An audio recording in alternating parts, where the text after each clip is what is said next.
is a sports catastrophe special presentation. Hey there, Heather, ho there. It's Jeff Cutter Diamond welcoming you to another episode of Poker Players Club Season 3. So anyway, where we left off after early March was the fact that the gamblers and the rounders were facing each other neck and neck. Like, they both had some wonderful stories to tell, including three guys winning the rounders. IM2D, J Palm, and Baden Poker winning the first 3 weeks. And then the rise of one Master of Keys, who won the first 2 weeks in Gamblers before taking an honorable third place, losing to Briber. So anyway, let's talk about the two poker houses and let's talk about the winners. So the rounders actually had to wait till March 23rd to get their fourth week in. The first week was February 2nd, then it was the 16th, March 2nd, and you thought February 16th, but because of March 16th, but due to conditions and all that, it happened. So the rounders were hoping to have a full house, but they didn't. One guy, McBride, otherwise known as McBitter, didn't show up for the second time in 3 tournaments, despite the fact he took second in week 3. So his mark is 5 in week 1, 0 in week 2, 20 in week 3, 0 in week 4. So if he plays both weeks 5 and 6, obviously weeks 2 and 4 don't count. He doesn't want another 0 because that could cost him dearly. He's already got 3 knockouts. So it was down to 9 players. Oh, and also for some inexplicable reason, J Palm ended up not playing. And Palmer looked good. First 2 weeks he had a second and a first, and then for some reason he crapped out in week 3 before being sunk in week 4 with a no-show. So hopefully for him, those 2 numbers, the 4 and the 0, are wiped out because he has to do better if he shows up. Well, yeah, it's 8 knockouts. Anyway, so it was down to 8 players. The first elimination was No-Show Sales, who actually showed up. After back-to-back 4th places in weeks 2 and 3, he ended up taking 8th with 5 points. He has 34 points as of right now. Remember, the two lower scores don't count yet. Are not taken off yet. So he can still improve on himself. And then coming up afterwards in 7th place is Wings Rule, who had a strong first 2 weeks. He had a 10 and a 16. Unfortunately, though, a no-show in week 3, coupled with this poor performance for 7th place, did not do him any favors. He has 33 points right now. Next eliminated was Clicker, who really hasn't done much. He hasn't been in any top 4 yet this year. He'll need to improve on himself to get into the top 5, which means he will automatically qualify for the final and not have to do it with a wildcard game. He has 33 points so far. Next up in 5th place with the 10 points was Baden Poker. He won week 3 thinking that probably it was a piece of cake. Unfortunately, though, he didn't do so well. He took 5th in week 4. Well, he had a 4 and a 0 in the first 2 weeks before winning and then taking 10 points in week 4. So hopefully for Baden Poker, his 2 terrible performances to start the season actually will be wiped out and he can get more points. And then in 4th place was Jimmer. So Jimmer put up a decent performance. 2 4th place finishes and 2 8th place finishes. So basically he either gets 4th or he gets 8th. No, nothing in between. And that's not good because he's outside the top 5 right now. Jimmer has 37 points. In 4th place with 12 points. Oh no, I said that already. 3rd place with 16 points is Mr. Newfoundland, who had a very decent round. He took 2nd in week 2 after a poor performance in week 1, and then took 3rd place in week 3. But week 4, he put up another clinic. taking in 16 points. So he did himself pretty well. He looks good for himself with 62 points.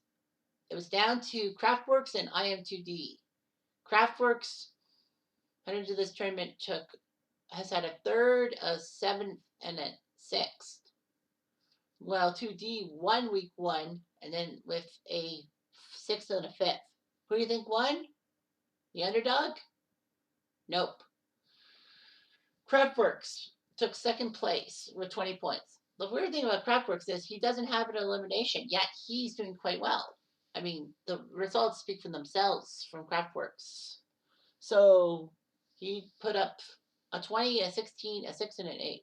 Unfortunately, IM2D has put up 2 first place finishes in 4 weeks. So basically, he's going to be the tough nut to crack, if you will. I am too deep and I am asleep, but I want too weak, so that just burns you. So anyway, the results going into week 5. Remember, there are no drop scores yet, and remember the knockouts. So anyway, IM2D has 76 points, with 10 of them coming via knockout to take the lead. Number 1 Newfoundland is in second place, 62 points, with 4 being by knockout. J. Palm is third with 56, with 8 knockouts. Crabworks is fourth with 50 points, but no eliminations. In fifth place, right now, doing on the bubble, 41 points, with 3 of them coming by knockouts, is Baden Poker. Jimber is only 4 back. No Show Sales is 7 back.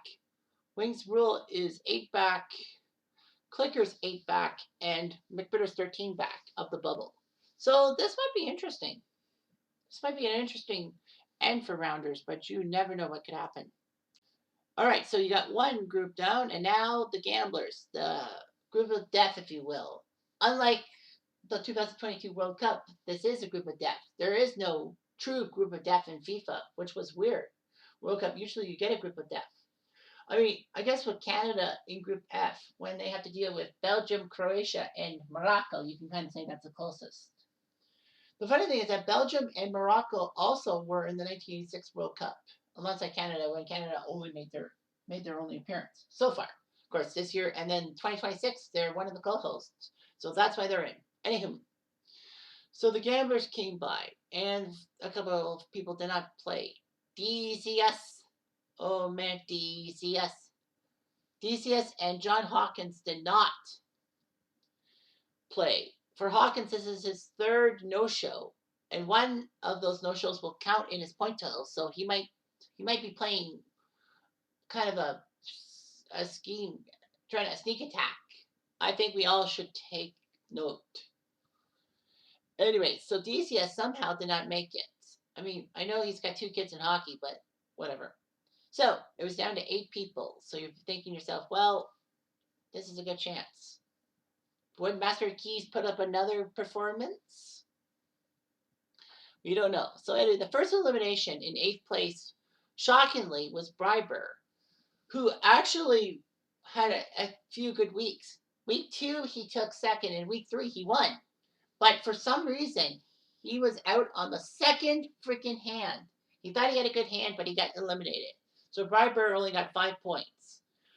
Right now, he's looking pretty good. He's got 66 points, so can't complain about that. And remember, the 2 lowest scores get eliminated. So if he scores anything higher than an 8th place finish on Thursday, he will have that 5 points wiped out no matter what. So, yeah, anyway. Next up on the list with 6 points and ended up in 7th place was another surprise, and that was Rhythms. The guy who won year 2, who put up a third, and a second in the first 3 weeks, and who was crushing it in the gambler's table, that he basically just yawned and all that, saying, yeah, I don't need practice. I just need practice. I don't need to be in this thing.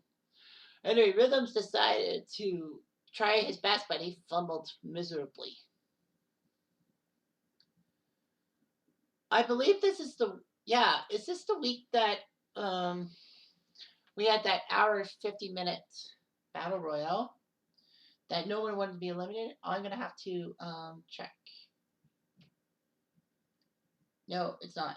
No, it's not. It was week 3 that had the hour and 40 minutes that basically no one wanted to budge. because I remember texting my brother about being eliminated. And of course, why not talk about this? I'm the guy. I'm the next guy out. I ended up taking sixth place with 8 points. A pair of fourth places to start. It's like no big deal. I mean, top five, move on. Just have to improve myself. After being out patient in week 3, week 4, I just had no cards. I mean, if you were with me, you would see that I had terrible, terrible, terrible luck. I didn't really get any hands, and then the flop just ruined me. I basically was running out of chips, if you will. So basically, I only have 40 points. Well, Rhythms has 64. I forgot to mention that. But yeah, I have 40 points. Hopefully, a top 4 finish will wipe out one of those 8s, if not both 8s. And then in 5th place with 10 points was KMFS, or Krista, the only girl in the 2 houses, which is kind of stupid. I mean, you know, we want to be progressive as much as possible, but we only had one girl move on in this thing. But she has pulled off rabbits out of her hat. So anyway, she ends up in 5th place. She has a 4th, a 5th, a 6th, and a 8th to share. And she only has 36 points. So she's right in the middle of things, but we'll see what happens. In 4th place with 12 points is Hockey Dad, who got taken out by 4 of a kind. And of course, it's my brother. So Ed, after having a few poor performances, this was his best performance so far, a 4th. The worst part about Hockey Dad is that he starts off strong and then usually fades near the end, which is kind of sucky in a sense. But hopefully he knows what he's doing. I mean, after all, I know he's playing for fun and he's playing laissez faire and all that. But I mean, to be champion, to basically shove it in my face and say, hey, you're not the best diamond poker player around. This is only the second time in how many chances? 11 that he's been better than me during a week. And I've made every week, every tournament. So anyway, next up with 16 points for 3rd place was I Hate Humans, aka Ryan. Ryan had done middling results, but he got himself into the top 3, and that's what you basically have to do. A top 3 finish may help you out and get to the top 5 to get automatically to the finals. So he has 40 points. It was down to Master Keys, who stupidly always got to the final. It was like, oh boy, he's the Rhythms of season 2. He would face some Summer, who somehow moved from one poker house to the gambler's house, and basically he knew what he was getting himself into because it is the house of death, or the group of death. But Summer took a 7th, 8th, and a 9th. So basically it was like, well, he's proving that basically the gamblers is the group of death. But he's going to make me eat my words because Summer won the match with 24 points. So he jumped into the top 5, obviously, with that performance to knock out Master Keys. Well, Master Keys should be happy to know that he's got 2 firsts, a 2nd, and a 3rd. So if he somehow gets into the final 2, those 16 points will be wiped out. I think if I were Master Keys, I would just sit out the next week or 2 because then, 91 points. I mean, you're first place in the gamblers group, and you might make it. I think 60 is the magic number or something like that. That's my prediction. 60 will probably be the magic number. You get above 60. Actually, no, wait. I think a couple of people went out with more than 60 points. I say 70 is the magic number. Yeah, 70 is the magic number. So I think 2D and Master Keys will definitely be at the final table. So anyway, the standings after week 4 in the gamblers is Master Keys, 91 points, with a commanding 25-point lead over 2nd place Briber. Well, Master Keys has 91 points, 7 of them coming via KO. Briber has 66 points, 9 via KO. Rhythms has 64, in 3rd place with 6 coming by knockout. And Summer has 43 for 4th, with 4 knocking by knockout. And I Hate Humans has 40 with 3 coming by knockout. The funny thing is, I also have 40 points, but I don't have a knockout because basically I can't knock people out. That's one of my key weaknesses, is that basically I can't knock someone out. I've had attempts, but I fucked up. And it doesn't help that DCS and Krista are right up mine and Ryan's tailpipe. DZ has his 4 elimination, 4 KOs to add to his 38 point, part of his 38 points, and Krista only has 1 knockout for 36 points. Hockey Dad is 9th with 27 points, 2 of them by knockout, and John Hawkins only has been in 1 tournament, 6 points. So kind of sad, but I think he's got something doing.